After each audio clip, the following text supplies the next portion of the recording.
Hi y'all, and welcome to episode 52 of Thursday Tidbits. In today's video, I will be talking about due diligence from the seller's perspective. Major changes came to the South Carolina purchase contract on June 13th, 2022. While due diligence has always been an option during the home inspection period, now it's become the only option. I will give an overview and some tips on how to navigate due diligence from the seller's perspective. First, let's talk about what due diligence is and what it is not.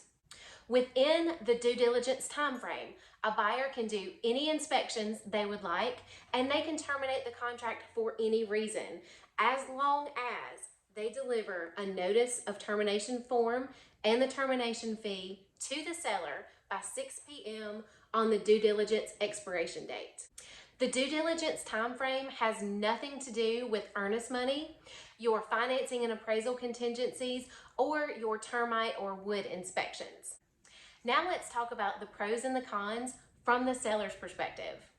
Under our old contract, if the buyers chose the repair procedure option for their home inspection period, the sellers were obligated to repair issues having to do with their electrical, plumbing, and HVAC systems.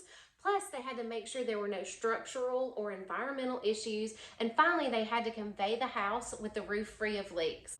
Under due diligence, sellers are no longer required or obligated to make any repairs. Sellers will receive a termination fee if the buyers terminate the contract during the due diligence period. Now let's take a look at the cons of due diligence. Buyers can terminate the contract for any reason during the due diligence period. Buyers can also ask for anything to be repaired. They are no longer obligated to only ask for repairs having to do with those 6 items mentioned in the pros section. Finally, let's talk about the logistics of due diligence from the seller's perspective. Buyers must allow enough time during the due diligence period to complete all inspections, to send repair requests to the seller, negotiate those repair requests with the seller, and time to get the termination fee to the seller by the end of the expiration date should they choose to terminate the contract.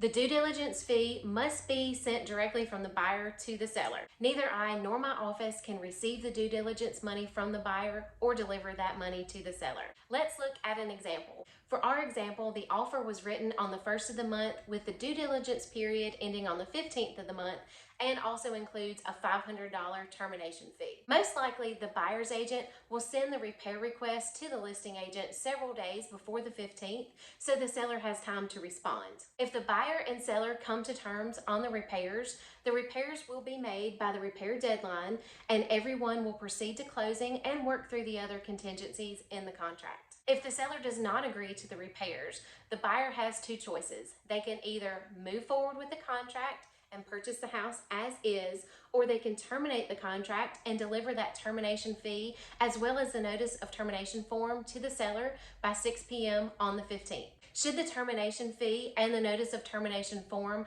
not be received by the seller by 6 p.m. on the 15th, the buyers agree to move forward under an as-is contract. While I could talk about due diligence for hours and its impacts on buyers and sellers, this video would be way too long for anybody to want to watch. I already have some future episodes about due diligence planned, so stay tuned.